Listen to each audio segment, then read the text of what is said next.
And to that piece of lieutenant that's always on his podcast, bash us, him.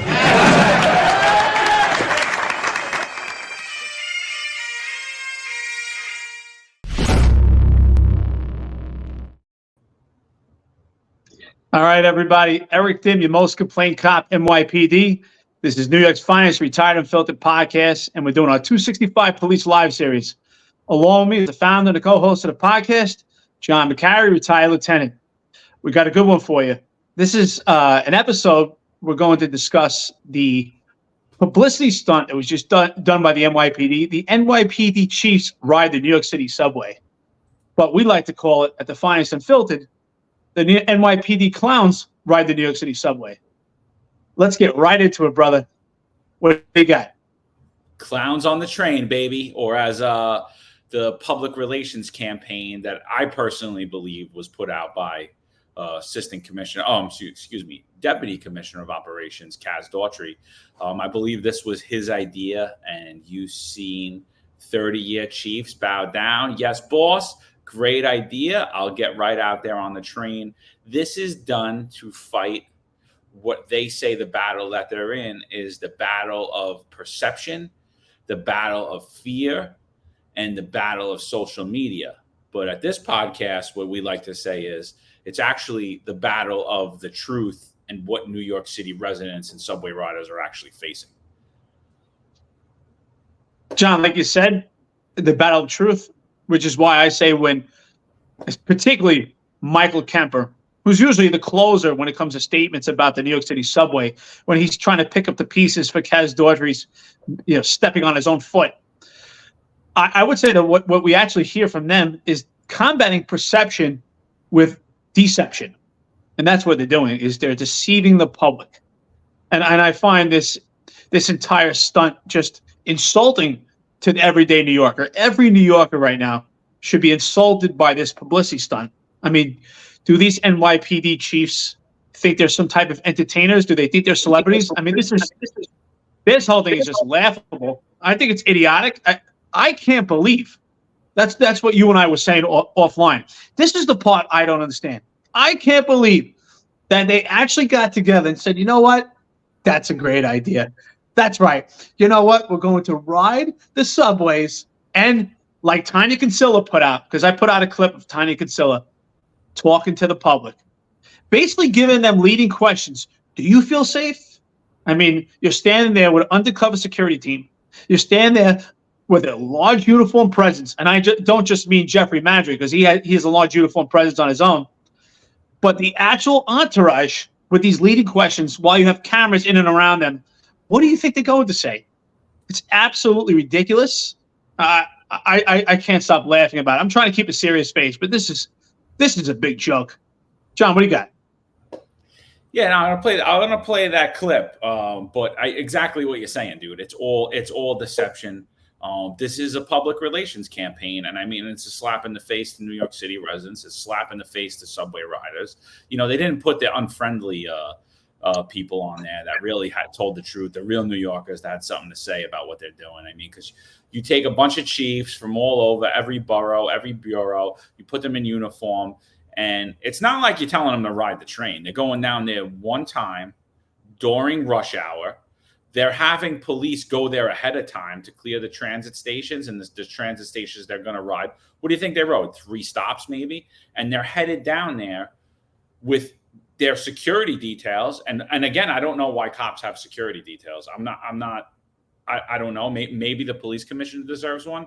But I don't think that cops in general should have a security detail. I don't think a bureau chief who 99.9% of New York City has no clue who they are. I don't think they need a security detail. So they go down there with their security details and about 20 cops on top of having the cops clear out that transit station ahead. So they're clearly showing exactly what New Yorkers are saying. It's unsafe.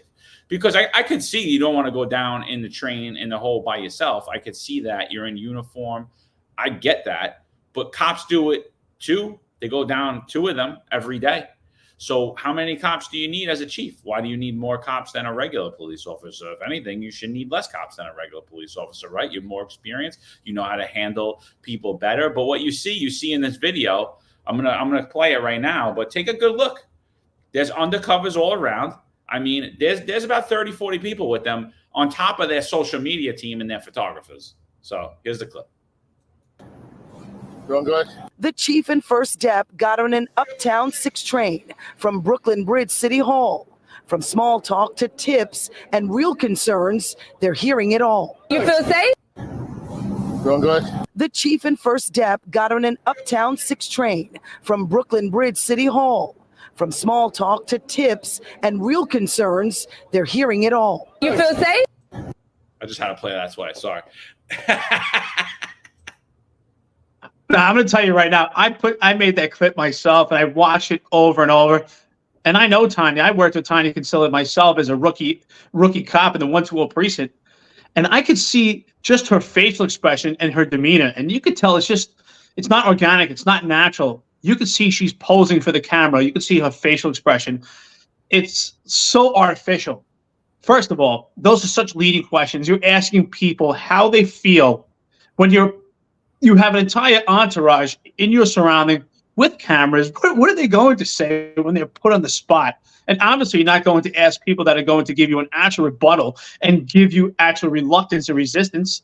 You're placating for the camera. It's the most ridiculous thing. Now, I'll say this. If you want to be a chief and actually test what it actually feels like to ride the subways, then you know what? Disguise yourself. You ever watch that show, Undercover Boss?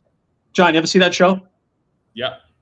I think that's a great opportunity. Disguise yourself. Put on a regular T-shirt, pants, jacket, and disguise yourself as a regular person riding the subway. Don't have an armed security.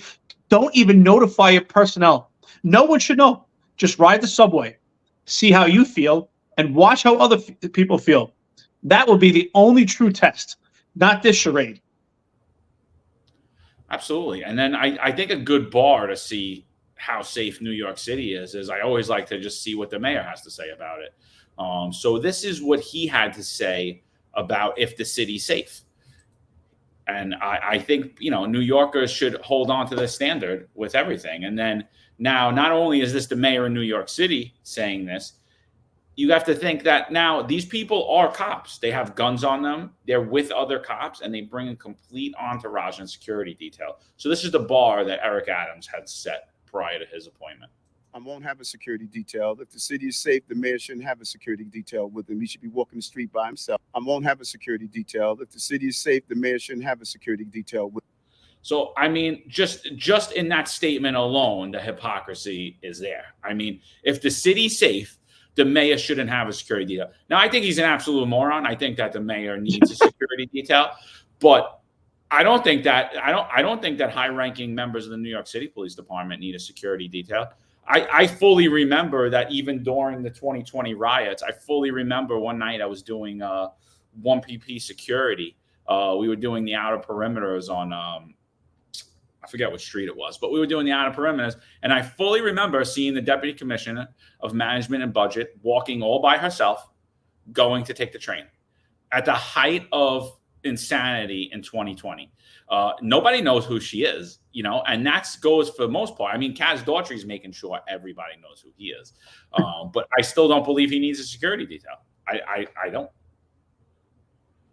I agree with you, John. Like you said, he's an idiot and he's a complete buffoon. Mayor Eric Adams constantly says things that his mouth just can't cash. He says things from both sides of his mouth. And it's obvious that when he says things, he doesn't actually mean them, because he said this at the beginning of his campaign before he was actually elected mayor, that when he becomes mayor, he won't need a security detail, that he's armed with a firearm. And if it's safe, he'll be able to walk freely and walk in peace. And we see something completely obvious. So again, if we compare it to what you said, so you set the standard. Again, to have a standard, I say this all the time, you have to have comparison. So we can compare what you said what you said then to what you're doing now. And we see that you're walking with a complete entourage, a full security team, and we know that you would not be walking alone.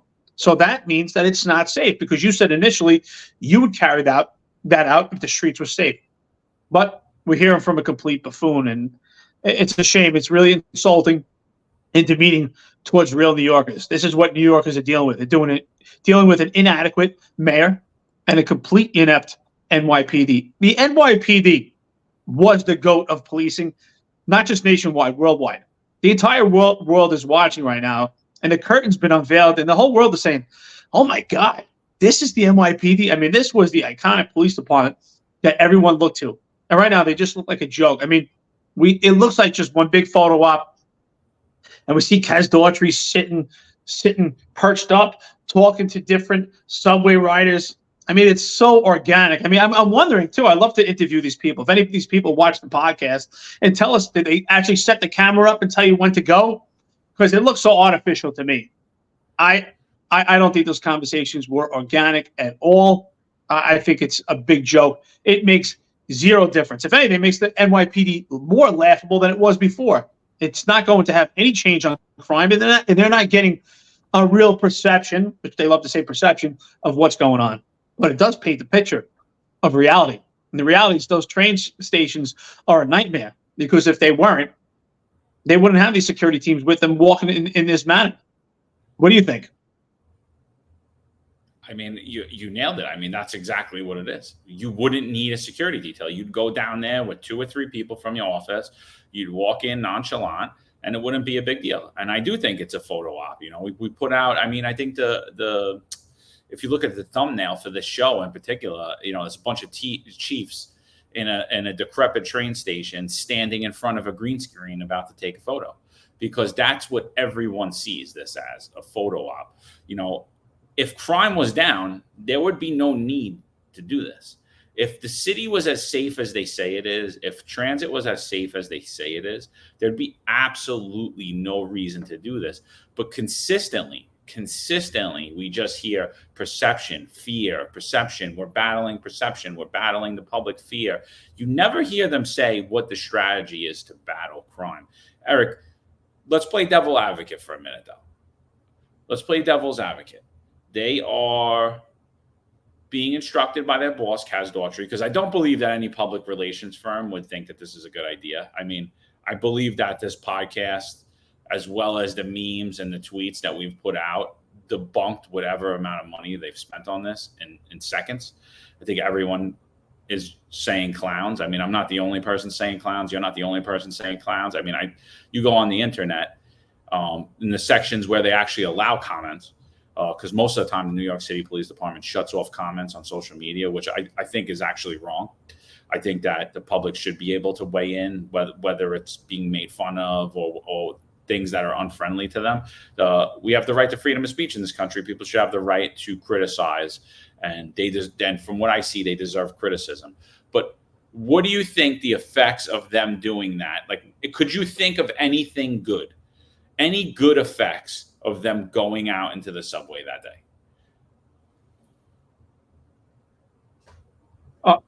Absolutely not. I don't see any benefit to it. I honestly don't. You know, if I saw, I think that we are pretty fair when it comes to this podcast. Are we critical of the upper echelon? Absolutely.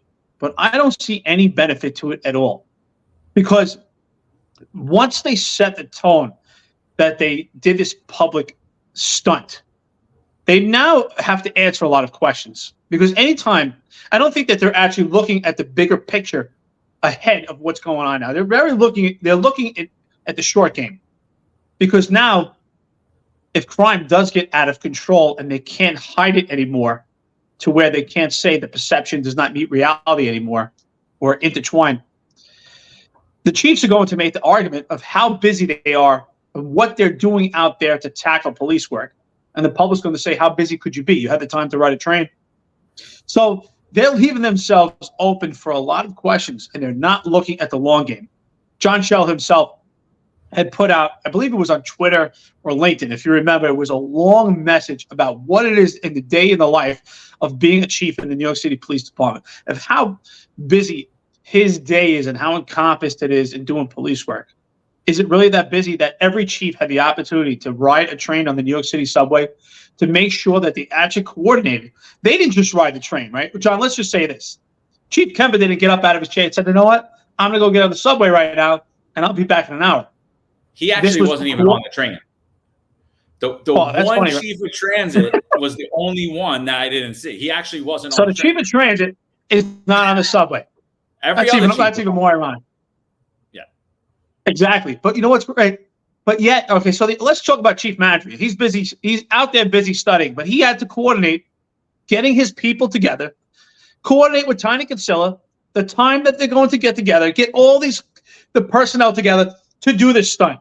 How much time did that take away from police work that is necessary? What's going on? How much time did that hold back from everything else? I think this is idiotic. It's going to hurt them in the future. This is going to get thrown back in their faces. And again, I'm not trying to pick on Jeffrey Madry. I don't like to pick on personal things, but I watch him walk down the stairs, and he's looking disheveled. He's really looking like he's hurting. He's having a troubled time walking down these stairs. I think it's time that he just hangs it up and he retires. Let's be honest. Things happen as we get older. This is a young man's job. It's a young woman's job. Sometimes we're just not suitable for this job anymore. I think he needs to hang it up. It's obvious that he's busy doing other stuff. You could see it. I could see that. It looks like he has some health problems, and I don't wish him bad. I wish him well. I think he's completely inadequate and inept right now, but I do wish him well. I don't wish anyone any health problems, but he looks like a weevil wobble. He could barely make it down the stairs. He's huffing and puffing, but yet he's making sure he stays on the job so that he can study and continue to make that pay. I think that's just completely wrong, where he can move on and we could get some young blood, some young, fresh energy to replace him. I think sometimes that's what a good person is, by putting the city first, by putting people there that should be there. And sometimes you have to pass the torch and say, you know what? I'm too old for this position, and my health is not there anymore. Go retire and go relax. But why are they still there? We talk about this all the time. John, you tell them. Listen, I don't dislike Madry. Listen, nobody's perfect in the NYPD. Nobody. None of us. I'm not perfect. Eric's not perfect. I agree with you, Eric, but I'm afraid for the New York City Police Department if Jeffrey Madry leaves. I personally believe he is the most level-headed person there. He actually has the leeway to speak to the politicians, to the community. And I really, when I look at Kaz Daughtry, I see that blonde kid on Game of Thrones. Remember he took over for the king? He was like, he was like crazy. And he was like trying to behead everybody. I'm the king. Like, I'm personally afraid if Jeffrey Madry retires. Like, I agree with you 1,000%. I believe he's milking the city. I don't believe he's had a very shady career. He's had a lot of issues, but I'll say overall, I don't know a lot of people that don't like Jeffrey Madry. You know what I mean? I'll say more people like Madry than don't. And he seems like a decent guy. As far as, and he's level-headed. He's not, I don't think he's the guy that's going to come in there and transfer you if you didn't call attention as soon as he walked in the room. He's just not that guy. He's not. I mean, he created a monster. I mean, I'll fault him for that. He created a monster and he let the monster unleash. And I think it's bigger than him now. But I do like him being there. But I agree with you. There is a time to hang it up. And honestly, when a kid like that's running the job and you got 30 years on, you're a chief, and he's telling you, go out, spend half your day cleaning up 3 train stations. Then you're going to go on the train. You're going to do a photo op. You're going to have news cameras there. You're going to contact the news. These are all the social media flyers you're going to use. You're going to use this hashtag, Chiefs on the Train. You're going to make sure that the first letter of that hashtag, Chiefs is C in Chiefs is in capital. O on is in capital. Because that's what happened, dude. And you're right. Like, how many hours did they put into doing that? Hundreds of man hours, if not thousands. Like, if I have to estimate the cost, I'm going to say $3 million. $3 million to pull this publicity stunt. At least. Probably more. With that being said, do you have the clip where Chief Michael Kemper speaks at the city council hearing, and And you put the tweet out there. And it's so funny that you put the tweet out there because as I was watching, I was saying the same thing to myself. I'm nauseated with hearing him talk about perception and fear over and over. And you actually tweeted out how nauseating it was. If this is exactly what's going on. They're doing everything they can to try to remove the ideology people have that they're afraid because they know it's unsafe, and they're trying almost like to warp people's minds and tell them, no. What you feel is not real. This is all perception. But perception is reality because it is really unsafe. It is. Absolutely. So this clip that I'm about to play, this is New York City Council. This is Yusef Salaam. He's the head of the public safety chair. Yusef Salaam was a member of the Central Park Five. He has won millions of dollars after that. It's been reported that he was wrongfully convicted and spent time in jail wrongfully. So he asks very leading questions to Michael Kemper. And Michael Kemper doesn't pick up on it at all because he's too busy, in my opinion, focused on what he needs to spin, the compassion he needs to show, the fake compassion that he needs to show, and what he needs to spin about perception and reality. I mean, this is like, we've been hearing this for 2 years now, perception and reality, perception and reality, perception and fear and perception and fear and perception. So Yusef Salaam basically asks him, do you support defunding the police? And Mike Kemper doesn't pick up on it. The first question's a leading question. Mike Kemper should have been all over it.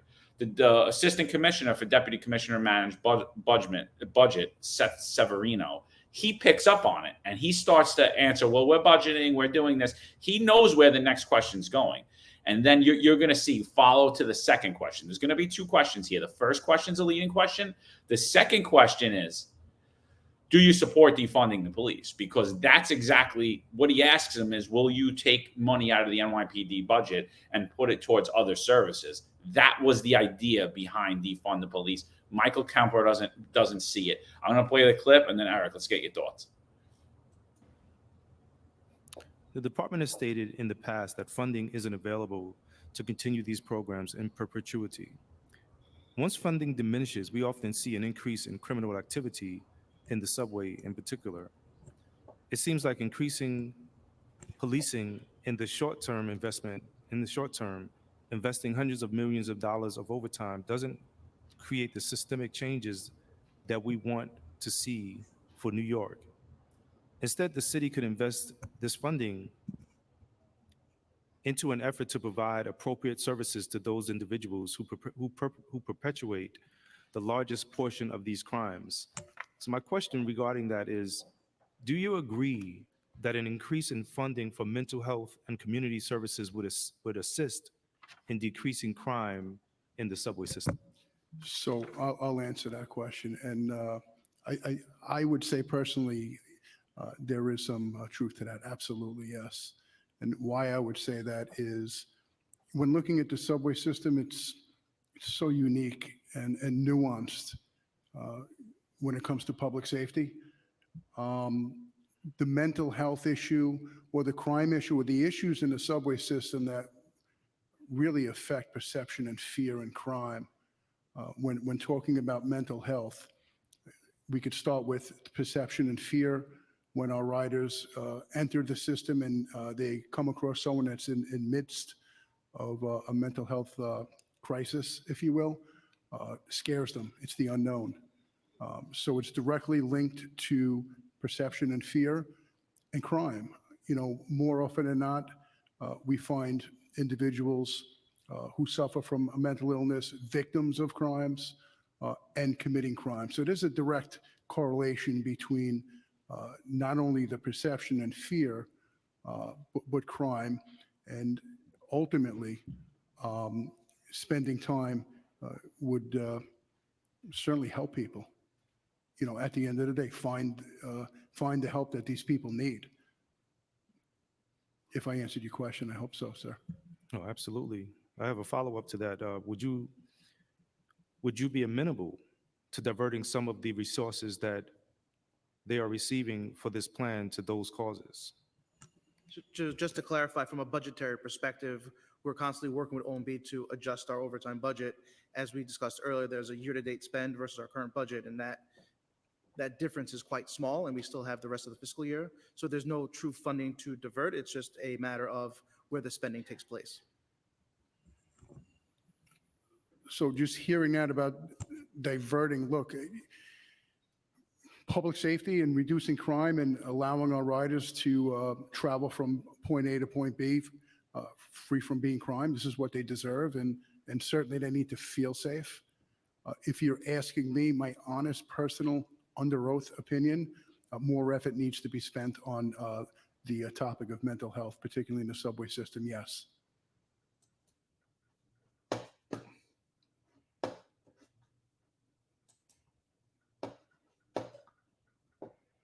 If anyone's wondering, I'm counting how many times he says perception and fear.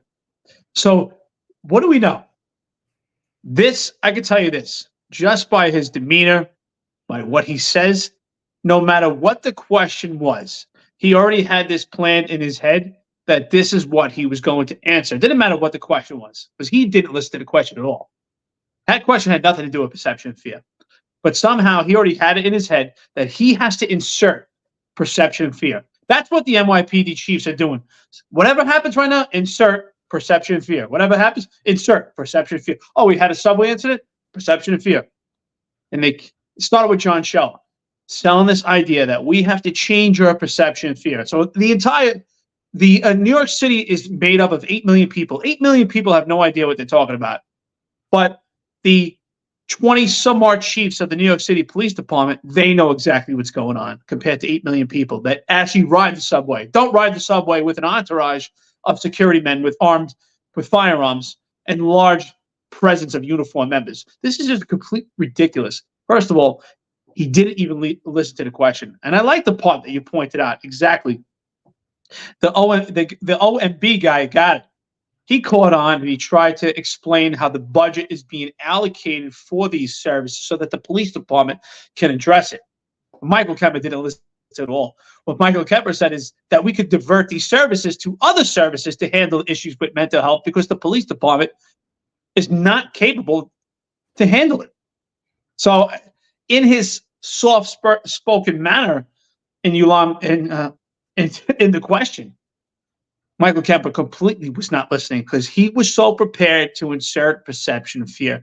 He didn't listen to this question at all. I think a complete epic fail on the answer. He tried to sound like he's compassionate and that he's empathetic. I just thought it was an epic fail. It's embarrassing. Just constantly to the point of nausea talking about this perception of fear. That's why I'll go back just to say that I will agree with you in a sense when you talk about Jeffrey Madry, that I do believe it's time for him to pass the torch. I do think it's time for him to retire. But what I do see from him is that I do believe that deep down, he has more compassion for the community. And you could tell in some things that he says. There was a lady that she said that she only sees the chiefs ride the subways where white people go. She doesn't see them go where black people go in the hood. She goes, well, I live in the hood. I don't see them going there. And one of the reporters asked Jeffrey Madry, what do you think about this? And I liked his answer. So that's why I said he had a better answer. He said, well, you know what? If she feels that way, then I need to do more. Rather than trying to defend it, he actually said, okay, then I'll do my job and figure out how to address this lady's issues. That's not what Kemper's doing. That's not what Kaz is doing. All they keep doing is defending perception and reality, defending perception and fear, defending the NYPD instead of addressing the issues. And when he tried to address the question, epic fail. Absolutely. I mean, it was disgraceful, honestly. Like, you're not listening to the question. You're there to just continuously put this propaganda piece. They might as well replace him with K5. Get the robot out of the broom closet. Put Kemper's name on him. Let's just call him Chief of NYPD Transit and just have him be. It's perception and fear. Reality is real, but perception and fear. Crime is down because that's all he was doing. And he didn't even listen to the question. And as an NYPD chief in 2024, 4 years after Dermot Shea 1,000% supported defunding the police, you now, Michael Kemper, said, yes, I support defunding the police. I support defunding the NYPD and giving this money to these not-for-profits who, by the way, get $1 billion every year to do exactly the work we're talking about. And all of this money goes out unaccounted for.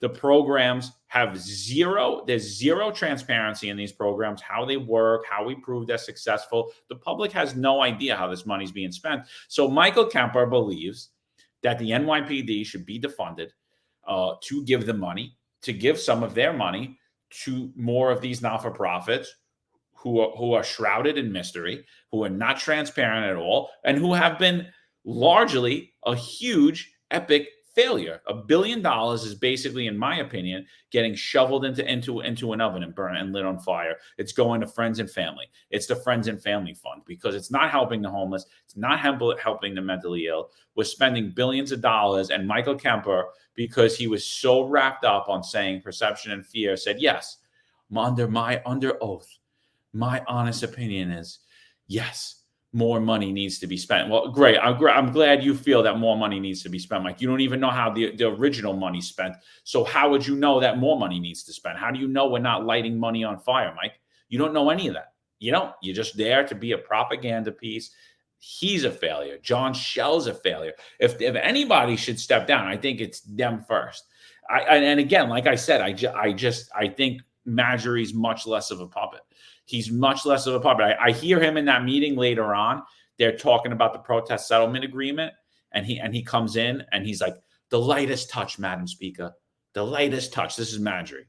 And that's what I tell my guys, and then someone goes in the crowd, goes nuts. I believe I heard Relly Rel. I heard them throwing him out. He started cursing. It was definitely him in one of the clips. I don't know if it was that one, but But I almost understand it. He's just saying, like, listen, we're not out there beating people up.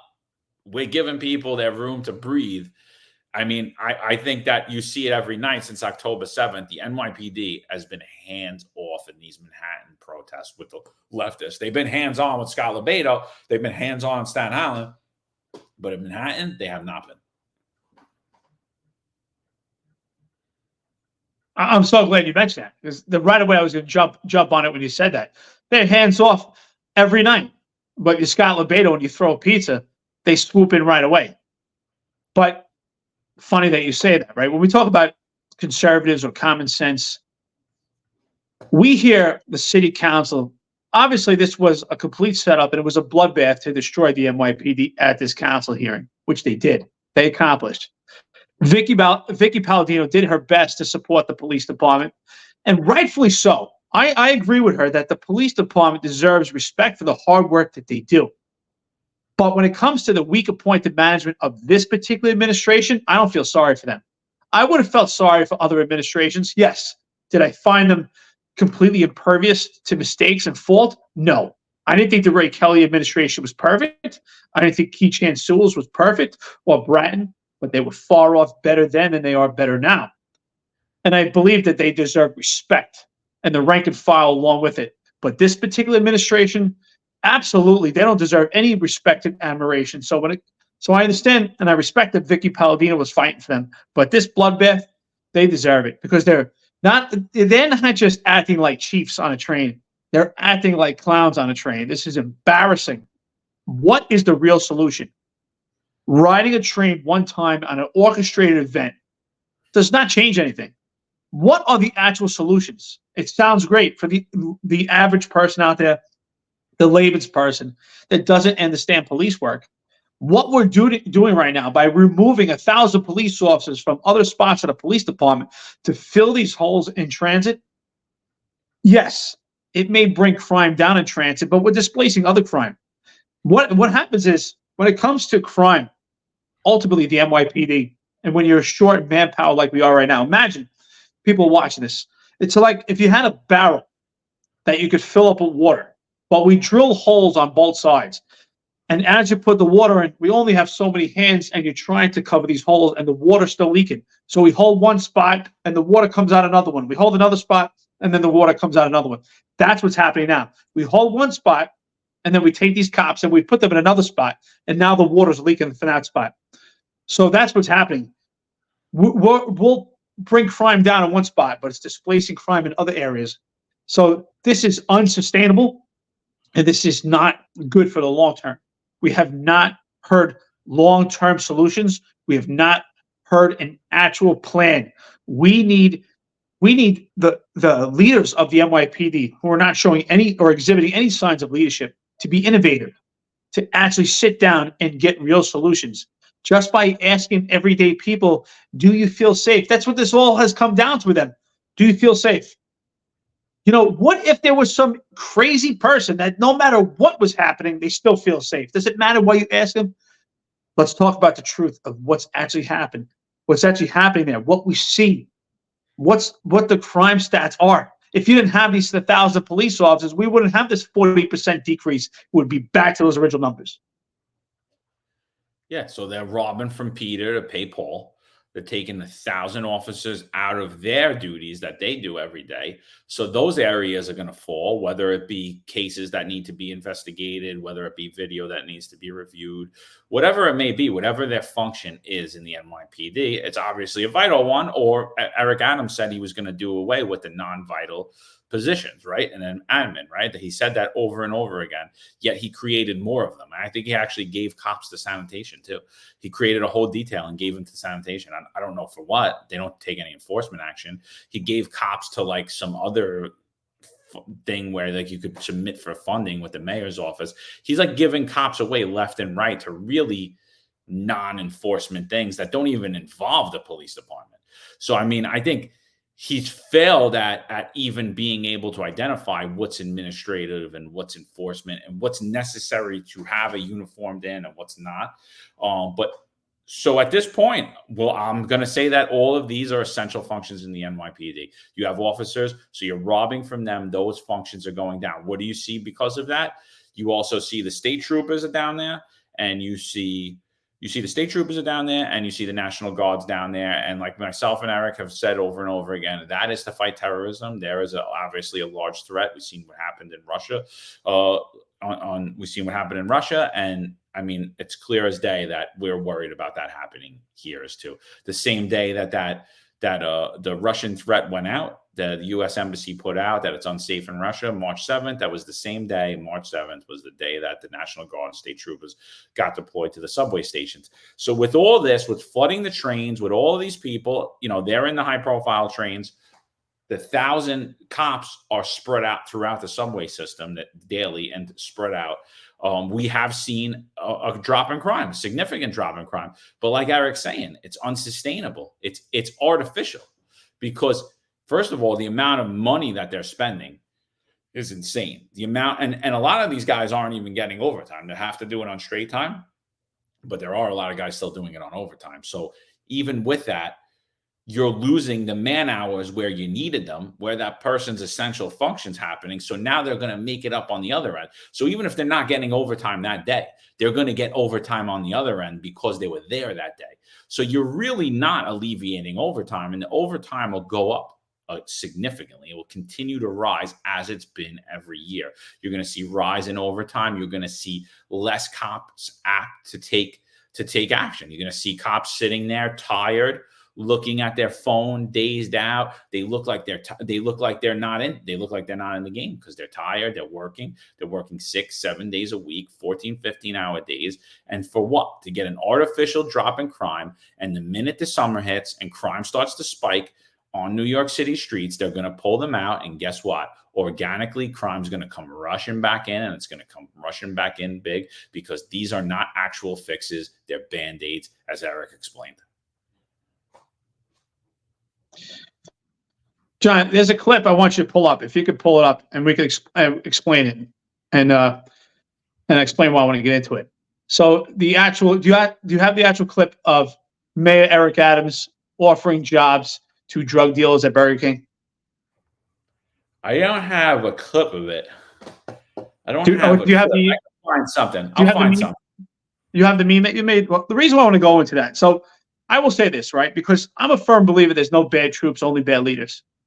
And ultimately, I hold Kaz Daughtry, John Shell, these other figures as leaders of the New York City Police Department. But when we actually talk about leadership, it's owned at different levels. So they are the troops when it comes to Mayor Eric Adams. I think Mayor Eric Adams ultimately is the leader of this entire mirage. And I do hold him responsible and fully accountable. In essence, I do hold them responsible and I do blame them. But at the same token, I can't entirely blame them. Why? They're working for New York City Mayor Eric Adams, who's extremely progressive. And at this point, they don't know what they're supposed to do anymore. They don't know if they should be doing enforcement or what the vision should be for New York City anymore. How could they know? When the New York City mayor himself pulls a publicity stunt as this one is so idiotic, it's laughable. You would think this is a Saturday Night Live skit. What are they supposed to understand? Here, Mayor Eric Adams is breaking bread. He's having lunch, sitting down with drug dealers at Burger King and offering them jobs. And John, you had put out a tweet, and it's exactly what I was thinking. Didn't we used to lock drug dealers up? I mean, but now we sit down and offer them jobs. And that's why I put out a tweet in response also. It's great to stay illegal in New York City. If you're illegal in New York City, you're going to get offered a credit card. You're going to get funded. If you're a criminal in New York City, you're going to get other services offered to you. You could even become a squatter. Why would you actually follow the law in New York City? Why would you pay your fare in transit? Why would you own a home? Why don't you just go out there and squat? Why would you follow the law? And what kind of job is he going to offer them? Is he going to offer them applications for the New York City Police Department? I mean, this is absolutely idiotic. How is Kaz Daughtry supposed to learn? What should be his vision when the mayor himself is pulling stunts just like this? I mean, I think you nailed that. I mean, this is another publicity stunt, just like Kaz's Chiefs on the Train stunt. This is mayor in open air drug bazaar stunt. Like, it's ridiculous. So Burger King's getting sued for $15 million. This Burger King's like right around the block from City Hall. It's right there. And basically they're allowing an open air drug bazaar. Now this like tenant group is suing Burger King for $15 million. I personally think they should be suing Mayor Eric Adams and the New York City Police Department and DA Alvin Bragg, as well as the New York City Council. That's who they really should be suing for allowing a lawless society and allowing a place where crime like this could flourish. So instead of having narcotics set up there and arrest the drug dealers and clear this out and say this isn't happening anymore, we're not having loitering, working with the business to remove the people who are loitering and the vagrants and people who are trespassing and people who are selling and using drugs. Instead of doing that, Eric Adams goes there and he offers them jobs. And what Eric Adams doesn't understand is New York City is not his own personal company. He's not the CEO of New York City. There's labor law in New York City that people have to take civil service tests. They get on a list. There's a proper way to do things. Now, I know Eric Adams never enforced a law, nor does he understand it. He uses it to hide behind when he needs it for his political gain. Like, as he was saying, he just recently changed right to shelter. He didn't change right to shelter. He sat down with the Legal Aid Society. He made an agreement with the Legal Aid Society. Legal Aid Society doesn't make law. They don't change law. They have nothing to do with law. So the whole thing, another publicity stunt sham. Conservative media is all over it. Oh, he changed right to shelter law. So here you go. Another time, he doesn't understand anything. He goes there and he offers them jobs. What jobs, Eric, did you offer them? That's what I'd like to know. What jobs? Who is going to get bumped? Who are these drug dealers and criminals going to get bumped in front of? I think I know who. The white kids from Staten Island, the white kid from Brooklyn, the white kid from Queens, the white kid from Long Island, right? Because that's what we've seen in this administration. We've seen that if you're black, you're right. If you're a criminal, you're better. And you're going to get bumped ahead of everything. And I mean, the racism just shines through on this guy. And I made this meme and I put like a speech bubble in there and I wrote, I was progressive before the term progressive actually existed. I didn't make that up. That's an actual quote from Eric Adams. He said that. So anyone that tells me he's a moderate, no, he is not. It's also interesting to me, too, that Sal Greco is wrongfully terminated for supposed criminal association, but Eric Adams is sitting down and having lunch with known drug dealers to supposedly get them jobs, I would find that that's on the lines of criminal association. Why is that okay? But Sal Greco can't have a friendship with Roger Stone, who, by the way, was pardoned, who, by the way, was originally charged for crimes of witness tampering to Congress, which is not a street-level crime, not something that affects a local New York City police officer. But yet he could sit down and break bread with drug dealers at the same location that they're selling drugs. I mean, it's laughable. I mean, they're even offering him to smoke weed. They even find it funny. This whole thing is just it's a big joke. How are we supposed to take him seriously? Is he really going to make another term? Do people actually look for him for guidance? Do they think this is the man to save New York City? This is insanity to me. This is absolutely ridiculous. I mean, what kind of jobs like I said, offer them jobs to be New York City cops. Is that what we're going to do? They're selling drugs. Are they maybe they'll, I don't know, maybe they're members of the Supreme Team. About 3 years ago, I was still on. I was a sergeant. I'll never forget what he said to me. He goes, "I'm telling you."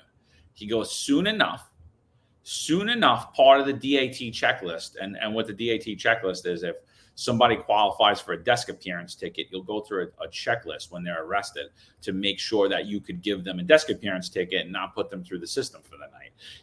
And what he said is part of that checklist is going to be, did you offer them to take the exam for the NYPD?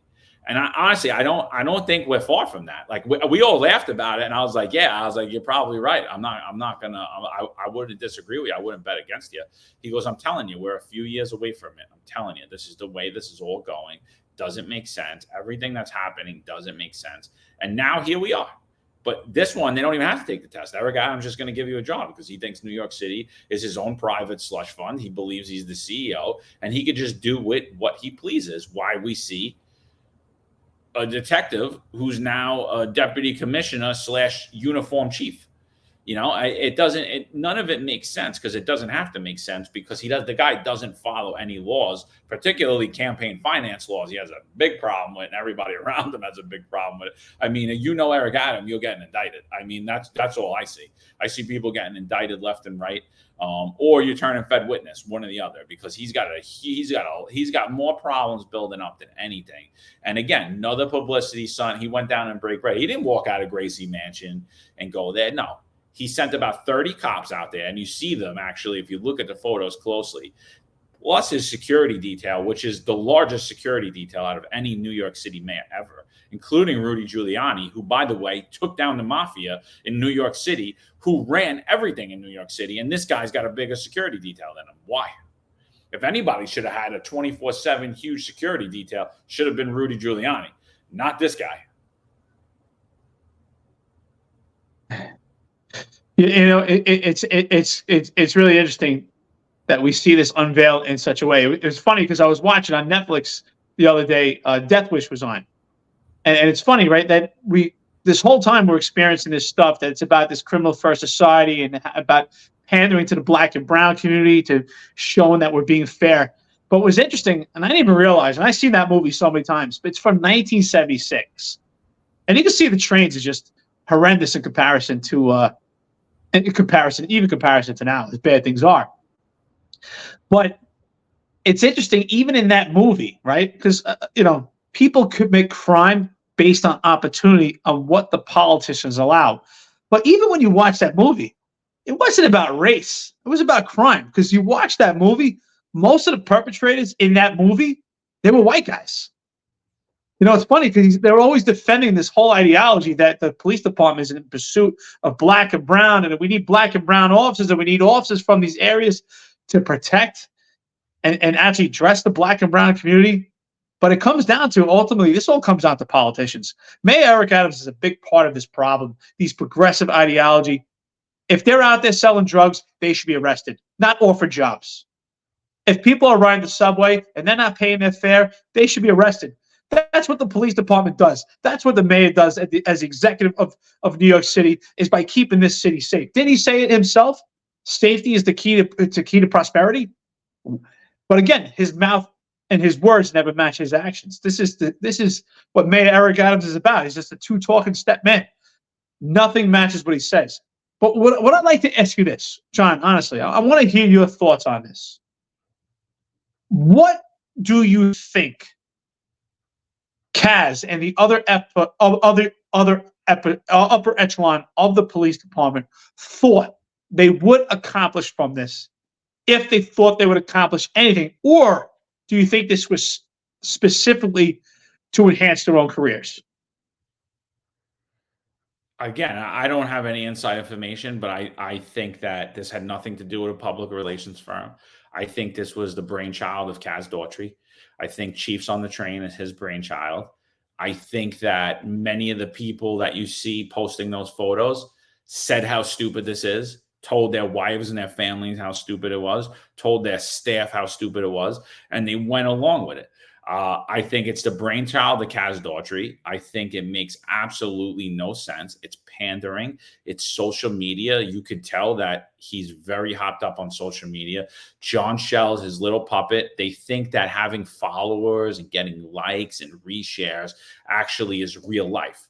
They think like they are focused on this social media world. Now, I'm big on social media, Eric. You're big on social media, right?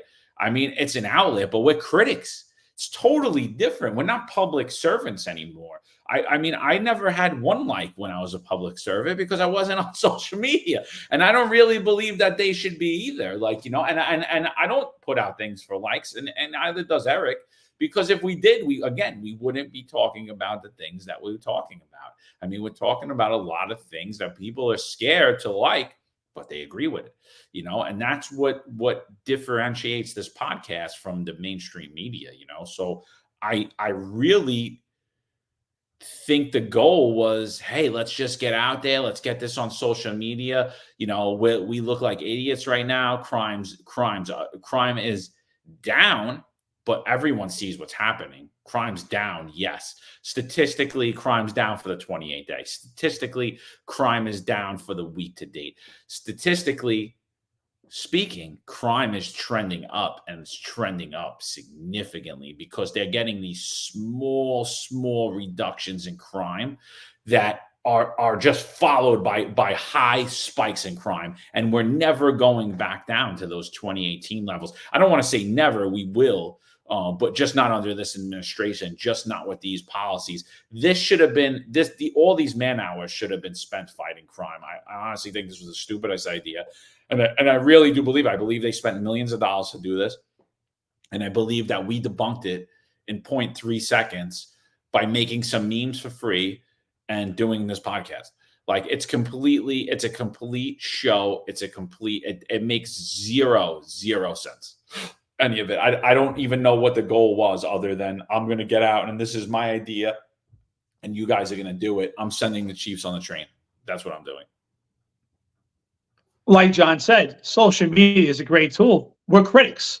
So it could be used in different facets. I think social media is powerful, especially when it comes to a podcast like this one. It allows us to get out messaging. It allowed us to voice our opinions, to be critics, to have communication between fans, supporters, and also haters. It's really a gateway for all different avenues. But when I think it comes to the police department, social media is great when it comes to messaging, communication, and actually really to show the vision of the police department as a group, as a whole. But I think what the problem with social media when it comes to the police department, it's also allowed and permitted the immaturity, the inadequacy to come out, because what we see people like Kaz Daughtry individualizing themselves, individualizing himself, individualizing Jeffrey Mandry, individualizing Tiny Kinsella, trying to make it about those people. It really should be about the police department as a whole, of what the police department is doing to address public safety. But it's become about, well, this is Kaz Daughtry's moment. This is Tiny Kinsella's moment. This is Jeffrey Mandry. And they're parading themselves around like celebrities. It's about themselves. It's about what they're doing. And it's not about the police department. They want to tell people it's about the police department. It's not. And that's what it comes down to, a level of immaturity, because they want to say, look at me, look at me. They're not saying, hey, look at us. Or if anything, look at them. And when I say look at them, look at the boots on the ground. Look at the cops, what they're doing. But they're pointing at themselves. They're making it about themselves. And that's why I think this is about individualization of weak upper management. Again, you know what? That's a great, I'm glad you brought up this topic. So let's shift gears, right? Because I think this is a great opportunity we should talk about the indemnification of Mayor Eric Adams when it comes to his sexual assault case. I think I've mentioned on this prior podcast, and just anyone that knows me, that I had to dip into my own pocket to pay a person of interest that I encountered on the street, stop, question, frisk based on reasonable suspicion, a level 3 tier stop that was substantiated by the Civilian Complaint Review Board. And due to that, I was not found, I was found liable, civilly liable, and I was not indemnified. So the city picked up a portion of the lawsuit, and I also had to pay out of my own pocket. But here, Mayor Eric Adams is sued for an incident that allegedly happened 30 years prior. No way to prove or disprove that case. And Mayor Eric Adams is being indemnified for an off-duty, an allegation where he was off-duty in regards to a potential sexual assault case.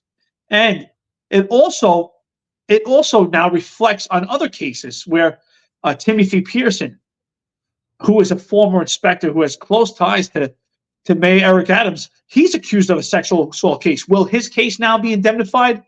He's now set the tone. Will everyone else's case be indemnified? Will I be reimbursed for what I had to pay? Because my case was on duty. I was not indemnified. This has created a new genre and something that we need to discuss when it comes to indemnification.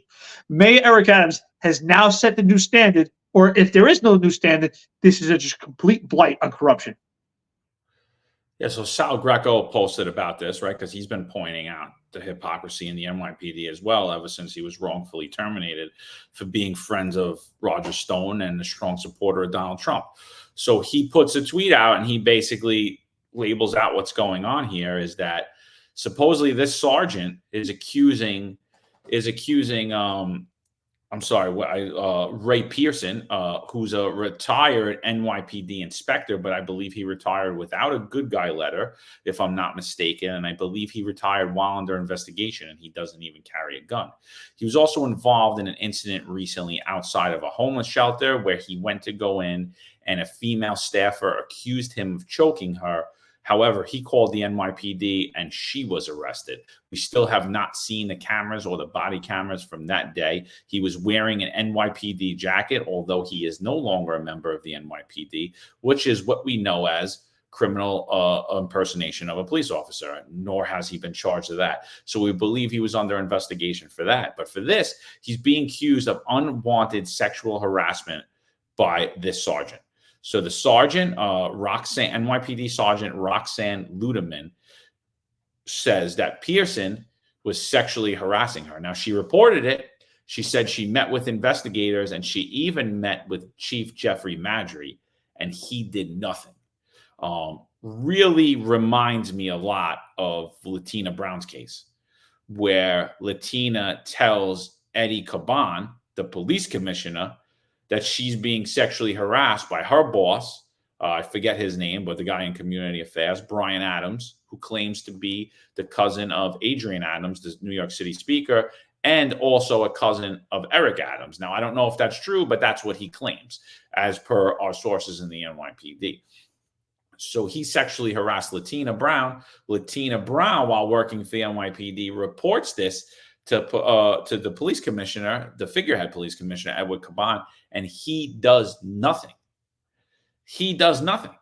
Same here. This was reported. So this is a culture. This doesn't appear to be a safe environment for women. You know, we saw that cop that was like involved with having sex with multiple partners. I forget what town it was. She just won a $500,000 lawsuit for her like being passed around by all these guys in this department. And what she said is, I didn't really know any better. And they were like kind of abused me. They abused their authority to get me into doing it.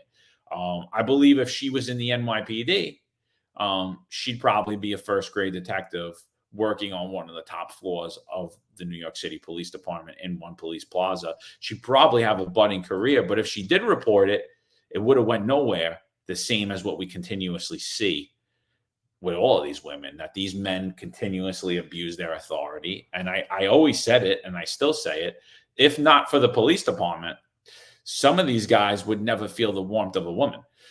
Because, you know, now, and they think they're playboys now, you know, it's beyond sickening to me. You know, I used to see them, You see the guy makes sergeant, he always takes girls as his driver, and makes lieutenant, takes the girls as his driver, makes CO, the girls as driver.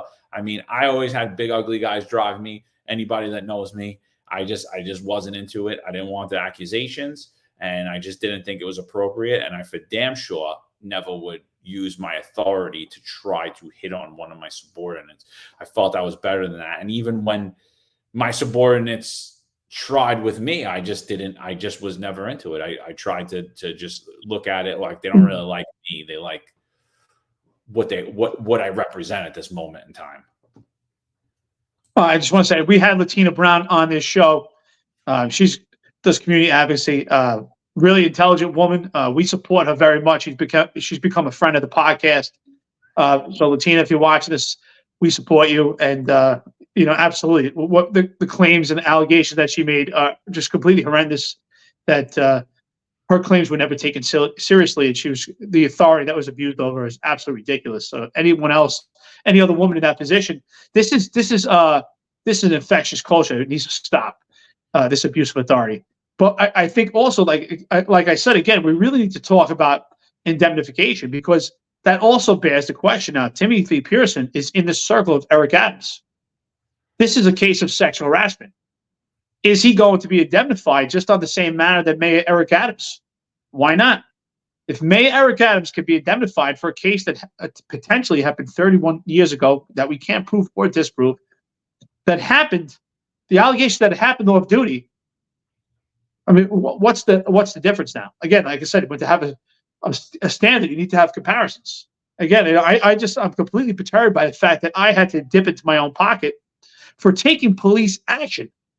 And even in my administrative trial, the judge had deviated from the Civilian Complaint Review Board. Still found me guilty, but they found they took less days than the CCRB had asked for, and said that they didn't see that there was any bias on my part.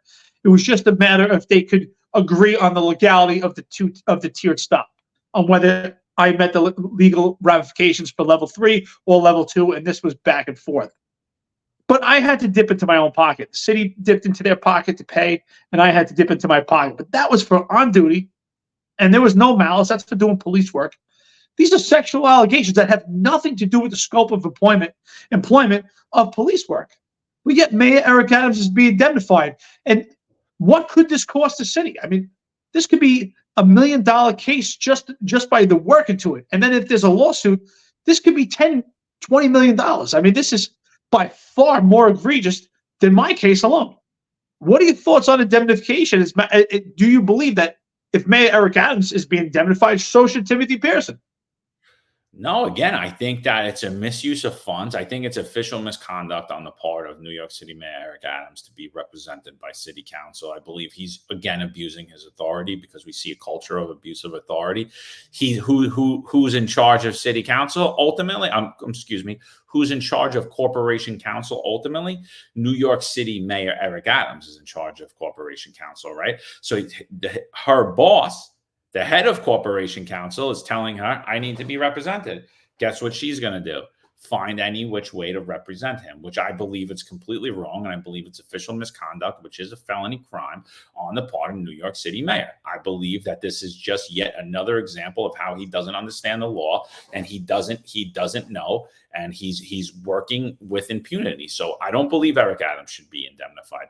I also don't believe that Deputy Mayor Pearson should be indemnified. And I'll go a step further. I don't even believe that Deputy Mayor Pearson is a person of strong character. And I don't believe he should be a deputy mayor of anything in New York City. Now, he has he has these sexual allegations against him. I believe that he and Eric Adams should be held to the same standard that the lieutenant was just a few months ago, who was accused of sexual harassment from one of his subordinates. But I don't believe that either of them, I don't believe that lieutenant will get the same type of investigation that this sergeant is going to get, that Pearson's going to get against him, that Eric Adams is going to get against him. These are, I mean, again, the Eric Adams one's different, right? Because that's a long time ago. But Pearson's is live. It's now, right? It's not years ago. It's happening right as we speak. This is a case that could be investigated and proven, but I don't believe that the investigators will work diligently like they did in the case for that PAA who was being sexually harassed by a lieutenant, to get him fired and to see whatever is going to happen now civilly. He was not indemnified. He was not represented by New York City. I believe that Ray Pearson should be held to that same standard. So I don't think that he should be indemnified at all. I think that if he is, again, that's official misconduct. And I believe that his investigation and what she's complaining about is exactly what we're saying, is that when you investigate, when you make an allegation against high-ranking officials in New York City or the New York City Police Department, there truly is no one to go to, because at the end of the day, Eric Adams is their boss, right? Eric Adams is not a fan of this podcast. Eric Adams is a big fan of Ray Pearson. Eric Adams more than likely is going to do whatever he could do to get Ray Pearson indemnified. And again, I believe that'll be a second charge of official misconduct. You know, it's funny, John, you and I talked about how in the past that former Mayor Rudy Giuliani said that corruption is the default position for New York City. And, you know, I tried to evaluate that to myself. I said, well, why? Why is that? And you know what? More and more as we delve into this podcast and we had to make a complaint ourselves, that has exposed himself.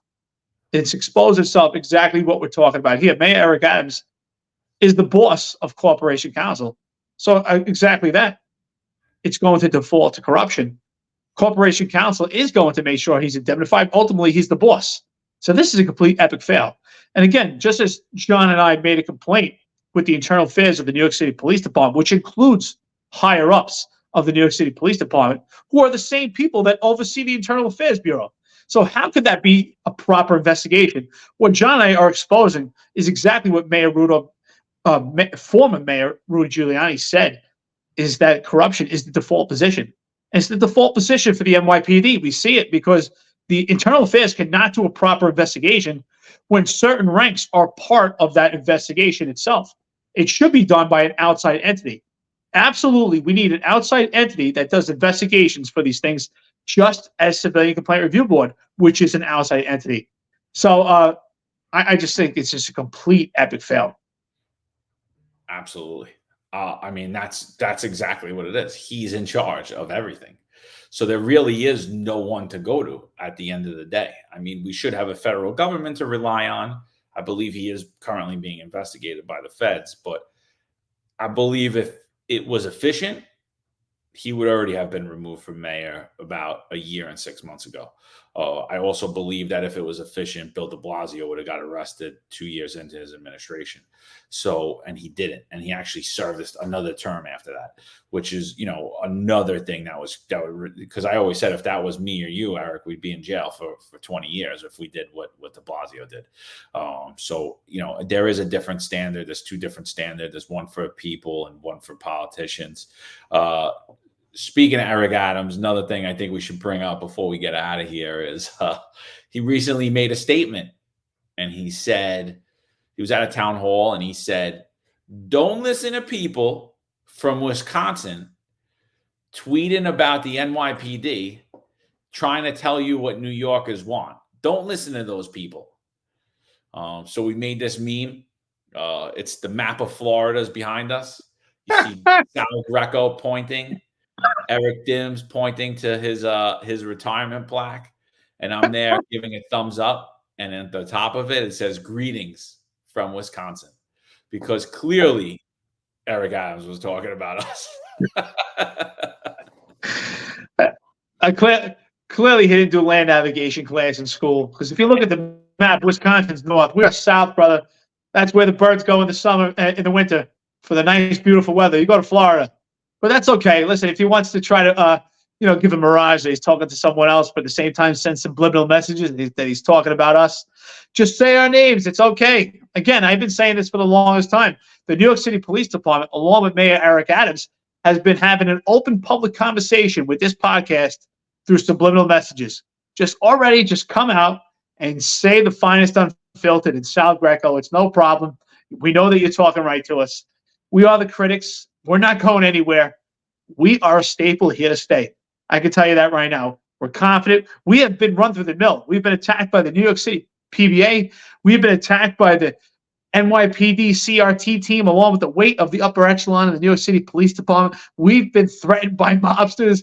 We've been threatened by active members with pictures of duct tape and zip ties. We get prank phone calls we were getting on a daily basis. We got prank phone calls through text messages. We got pranks on DMs. What else can you do? We're getting quite numb and desensitized to it. So we're here to stay. So from Wisconsin, we love you. The Finest Unfiltered. The show goes on. You got a green screen behind you because you're acting, and we're giving it to you real. Oh, absolutely. I mean, and I just think he said Wisconsin because he had said it before. He's like, there are people working against me that don't want to see me get a second term, and I'm not going to mention. And the reporter's like, who? And he's like, I'm not going to mention any names because I'm not going to get them any bigger than they already are. So that's exactly why he said Wisconsin and not Florida. He has a little bit more PR skills than his boy Kaz, who said, oh, there's some retired guys in Florida, out of state. Excuse me, he said out of state. But so that's what he was talking. It's the same thing. So like, you see, I'm going to start calling Kaz Jong-un, but I think I'm going to call him Little Eric too, because he really has the same traits as Eric Adams. He really does. I could see it in him. I could, like, if he was just a better speaker, he's Eric Adams. Like the way he acts, the publicity stunts, his arrogance level. I mean, it's all there. It's all there. So, I mean, we've been actually turning people away from the podcast that, like, if they still have a significant other on the job or they have any ties to the police department, because we don't know what they're going to do, and we don't want to put anyone in a bad situation. So we've been turning people away, like, hey, listen, let all this cool down. Let's see where this goes. But yeah, clearly there's a target on this podcast just because we're giving real analysis that they agree with. I mean, I think that most of the people that'll sit there and shake their head to Kaz and go, yeah, those guys don't know what they're talking about. They might not agree with everything, but I think they'll agree with most of what we're saying. So, I mean, that's it. I'm more than happy to continuously to do this. And I'm not really intimidated by any of this stuff anymore at this point. I hear a rumor that there's criminal investigation into us. I really don't care. My hands are clean. My conscience is clean. I sleep very well at night. I put my faith in God and in the truth. And at the end of the day, whatever comes at me, I'm going to face it head on the same way that I'm sitting here on this podcast with a smile on my face, being respectful. I'm going to continue to do it that way. I'm going to continue, and it won't deter me at all. I'll continue to do everything. Eric will continue to do everything. We'll continue to do this podcast.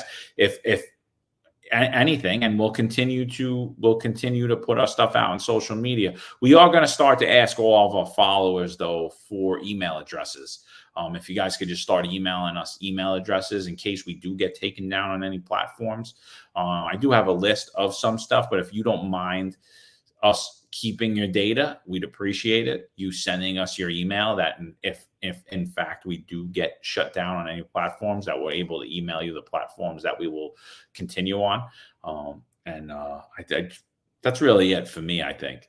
You got anything else, Eric? No, it's funny because I had called you up because this is legit. And I had a dream that we got arrested by the NYPD and that we were being transported in the back of the car. I don't know where we were being transported to, but we both had little buttons in our pockets, and it just kept playing. We were pressing them, and it just kept playing laughter. So I think the subliminal message with that is, if eventually they decide to arrest us and make up some bullshit charge, we'll be laughing all the way.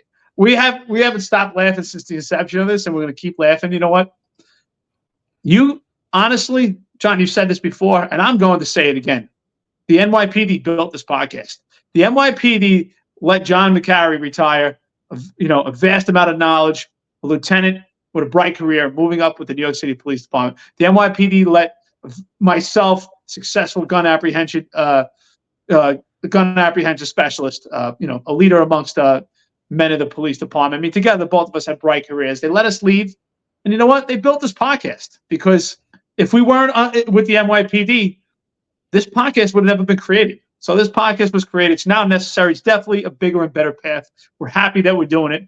We're actually more elated that we're doing this now than in the end of our careers. It's amazing how things work out. But I do think we have a new genre here when it comes to police media.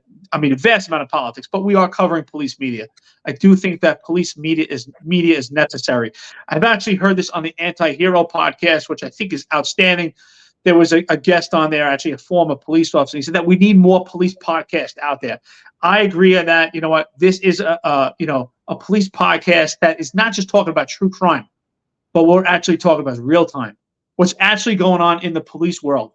Not a past incident about how crimes are investigated, but what it's like to be a police officer living the lifestyle of a cop in today's day, in 2024.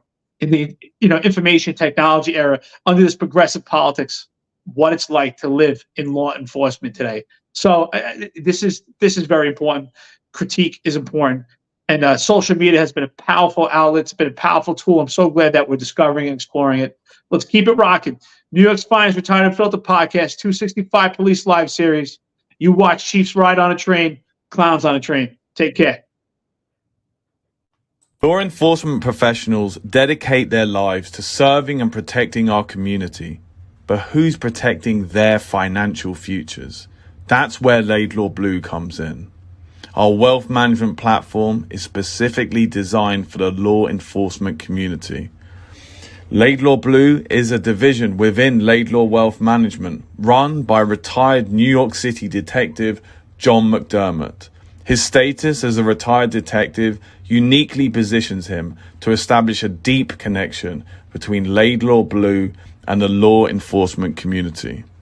Our platform is easy to use and provides a range of financial services, including investment management, retirement planning, and insurance solutions.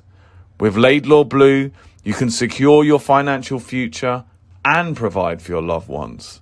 Our team of experienced financial advisors understands the unique challenges and opportunities that law enforcement professionals face.